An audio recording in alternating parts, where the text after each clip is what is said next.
नमस्कार. नमस्कार. रामकृष्ण हरी माऊली. रामकृष्ण हरी. परमानंद नॅचरल्स आमची ट्रीटमेंट तुम्ही हाताला घेतली.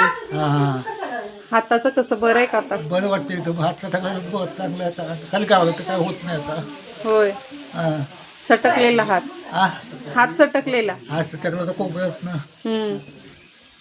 आता बरं वाटतंय ना? आता बरं वाटतं एकदम. चालेल. औषध मसाज तेल कसं वाटलं? मसाज ते बरं वाटतं. लावलं का नाही तर थोड्या वेळ तर राहते दुखायचं. राहतंय ना? राहते ते. तुमचं नाव काय? जयवंत भोसले. गाव? गाव हे शिवाजीनगर, कुकुडवाड. मुरवाड, तालुका जिल्हा सातारा. होय. वय किती आहे? वय माझं आता 60पेक्षा जास्त आहे. बर. मग आमची ट्रीटमेंट घेतल्यानंतर तुम्हाला बरं बरं वाटलं? वाटतं बरं वाटतं. बरं. चालेल. काय मॅडम माहिती का, मी एंड्यात कामाला होतो आणि 60 वर्ष हमाली केली. तेव्हा उचलून बोजा उचलून कमर जाम झाली आता.